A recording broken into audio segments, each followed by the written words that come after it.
Matrimonial cases में generally ये देखा जाता है कि जब भी केस चल रहा होता है, तो हमारे जो ऑनरेबल जजेस हैं, वो केस को मीडिएशन या काउंसलिंग के लिए भेज देते हैं। जिन केसेस में पोटेंशियली ये दिखता है कि जो हस्बैंड एंड वाइफ हैं, वो मीडिएशन के थ्रू या काउंसलिंग के थ्रू एक दूसरे के साथ रह लेंगे, उनके डिस्प्यूट जो हैं वो खत्म हो जाएँगे, वहाँ पे जनरली मीडिएशन या काउंसलिंग में केस भेज दिया जाता है।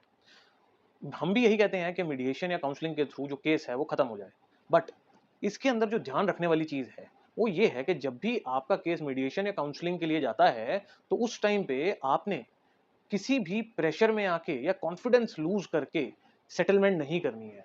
अगर आप मीडिएशन के लिए जा रहे हैं या काउंसलिंग टर्म्स को एग्री कर रहे हैं, मीडिएशन सेटलमेंट फॉर्म कर रहे हैं, तो वो आपने बिल्कुल अंडरस्टैंड करके कि वो सिचुएशन आपके लिए बेनिफिशियल रहेगी या नहीं रहेगी, तभी आपने कोई डिसीजन लेना है। अदरवाइज आपने वो डिसीजन नहीं लेना है। अगर आप मीडिएशन या काउंसलिंग टर्म्स पे नहीं जाते हैं, आपकी मीडिएशन या काउंसलिंग सक्सेसफुल नहीं होती है, तो उससे आपका या आपके केस का कोई नुकसान नहीं होगा। बट अगर आप मीडिएशन या काउंसलिंग के थ्रू कोई गलत डिसीजन ले लेते हैं, गलत का मतलब ये नहीं कि जो लीगली गलत हो, गलत का मतलब ये जो आपके पर्सनली आपके लिए सही ना हो, अगर आप कोई ऐसा डिसीजन ले लेते हैं, तो उसको रिग्रेट करने से बेहतर है कि आप टाइम लें, सोचें एंड फिर उसके बाद मीडिएशन या काउंसलिंग करें।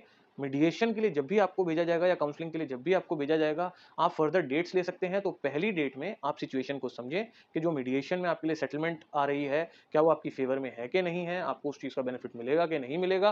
काउंसलिंग के अंदर जो आपको काउंसलिंग मिल रही है, वो आपकी फ़ेवर में हो सकती है कि नहीं हो सकती है? एक फर्दर डेट लें, 1 हफ्ते बाद की डेट ले लें। 1 हफ्ते बाद अगर आपको लगता है कि हाँ, मीडिएशन या काउंसलिंग आपके लिए फ़ेवरेबल रहेगी, तो ही मीडिएशन सेटलमेंट करें या काउंसलिंग की टर्म्स जो हैं उनको फ़ॉलो करें। अदरवाइज़ आप मना कर सकते हैं। आपके लिए या आपके केस के लिए इसमें कोई भी नुकसान नहीं होगा।